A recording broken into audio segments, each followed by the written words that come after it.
There's a certain sound a studio makes when everything is on fire. It's not shouting, it's not chaos, it's quiet. That kind of eerie, uncomfortable quiet right before somebody says the most expensive words in Hollywood. We'll fix it in post. You can almost picture it. The conference room full of people pretending they aren't terrified. Executives leaning back like they've got it all figured out. Someone taps a pen against a folder like that'll somehow generate a third act. And everyone in the room knows they're out of time, out of ideas, and dangerously close to discovering what too late really means. Some films are built on vision, others on money, but the truly special ones, they're held together with panic, duct tape, and a very enthusiastic intern holding a fire extinguisher. These are the movies where the real story isn't on screen, it's buried in the boardroom, whispered between people pretending they saw this coming. Because every great cinematic disaster starts the same way, with silence, a lie, and someone reaching for their checkbook. The following is a world-class Bullshitters exclusive.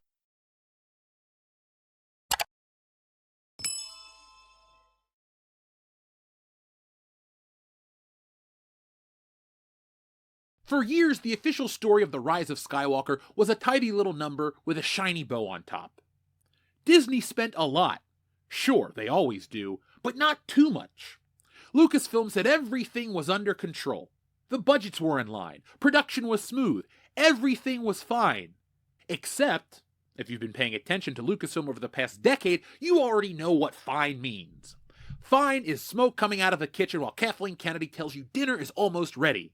Fine is the creative equivalent of a blinking red light on a dashboard.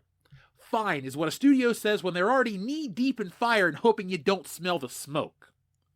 The real story behind the rise of Skywalker isn't just about how much money they spent.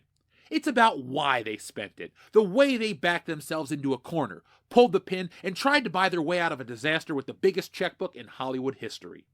And the numbers they burned through? It's not just embarrassing, it's the kind of number that makes Waterworld look like a small independent film.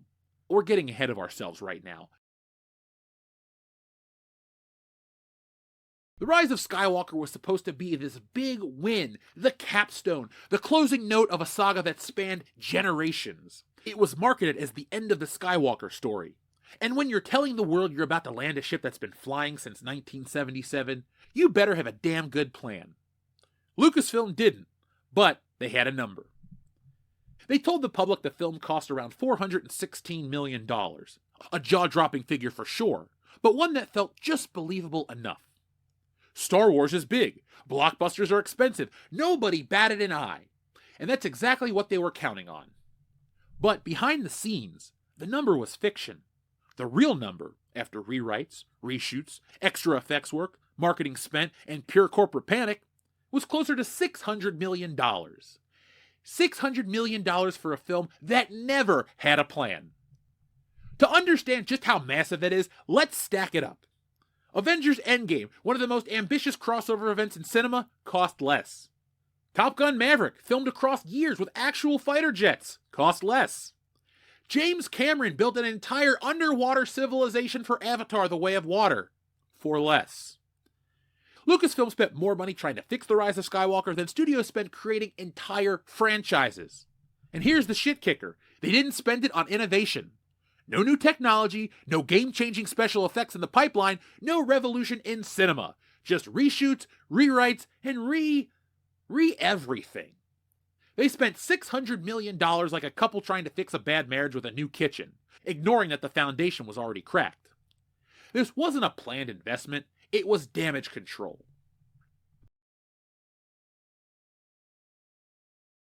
Before the checks started flying, there was a plan. Not a perfect one, but something resembling a roadmap.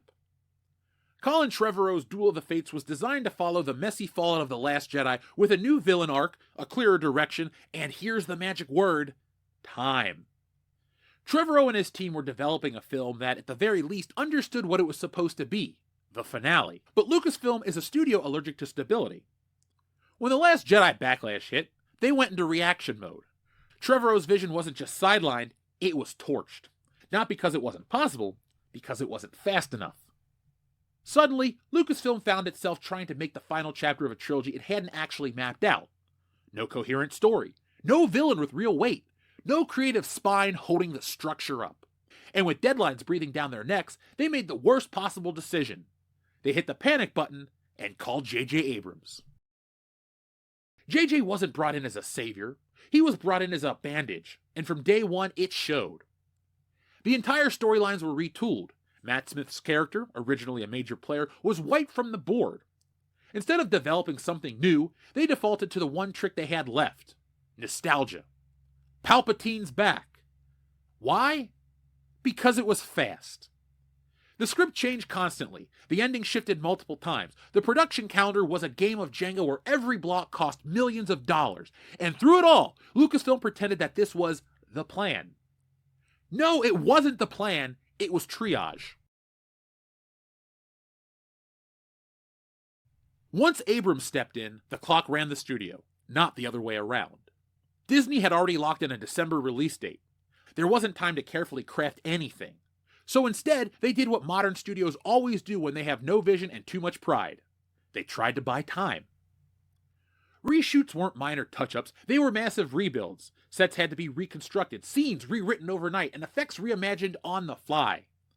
Actors were brought back for entire sequences months after principal photography wrapped, and every single one of those moves had a $sign attached.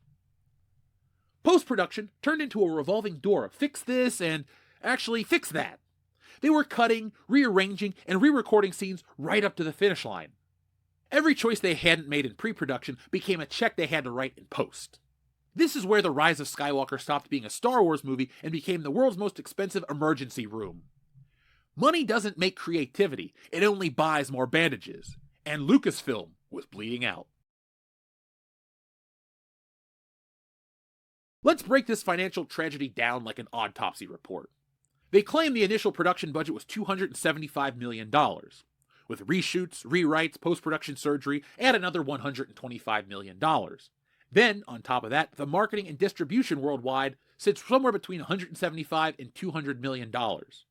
Right around $600 million. The Forbes article that dropped 3 days ago went into excruciating detail on what was spent and how it was spent, but it couldn't answer the question, was the film actually profitable?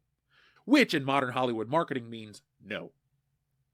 To give this whole number the respect it deserves, here's what $600 million could buy you. 2 Dune films plus a year's worth of HBO Max marketing, the original Star Wars trilogy budget 8 times over, a fully functioning Death Star, okay, not really, but you get the point, and yes, a good chunk of Lucasfilm itself. This wasn't epic filmmaking, it was financial flailing.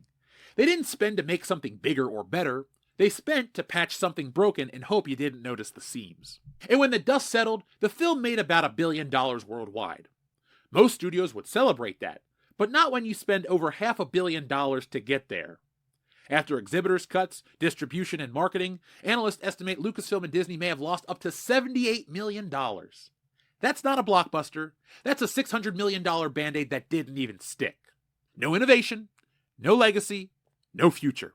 Just proof that Lucasfilm didn't know how to steer the ship it inherited. If this were a one-time failure, it'd still be bad, but it's not. It's a pattern. The Force Awakens blew past $530 million because they rebooted a franchise without a plan for what came next. The Last Jedi was divisive, but apparently profitable, because it was made fast and cheap by comparison. The Rise of Skywalker cost nearly $600 million because they tried to fix 2 movies worth of bad planning at once. And hell, let's throw on another Lucasfilm failure right here. Indiana Jones and the Dial of Destiny followed the same playbook. Massive budget, late-stage rewrites, and a thud at the box office. Lucasfilm has turned panic spending into an art form. They don't budget for stories, they budget for mistakes. Every delay costs millions. Every pivot costs more. And instead of learning, they've just decided this is just how things work now. The tragic part? Lucasfilm has the most valuable IP in the world. Star Wars should be a license to print money.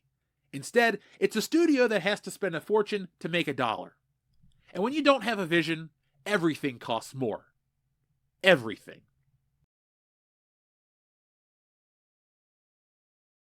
The real damage of The Rise of Skywalker wasn't just financial, it was cultural. For decades, Star Wars was bulletproof. It was a shared language, a pop culture temple.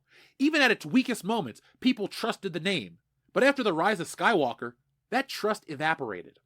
Audiences walked away. Merchandise sales cratered. Fan engagement plummeted. The theatrical wing of Star Wars hasn't released a single movie in 5 years.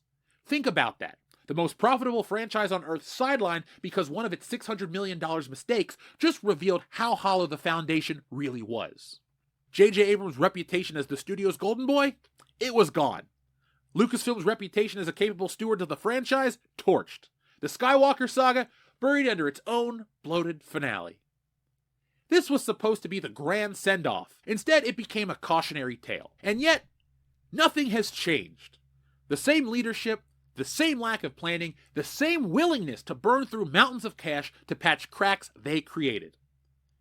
The Rise of Skywalker was supposed to be a wake-up call. Lucasfilm hit snooze, rolled over, and went back to sleep on a mattress stuffed with Disney money.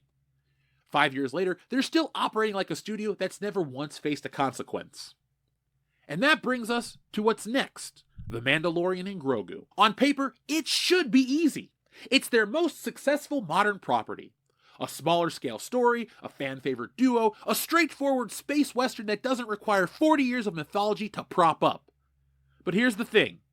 Lucasfilm doesn't do easy. Lucasfilm does expensive mistakes. This isn't about story anymore, it's about the machine. Now, years later, we'll probably hear about the behind-the-scenes drama of The Mandalorian and Grogu, but as of this recording, there's nothing yet besides a trailer that isn't very liked.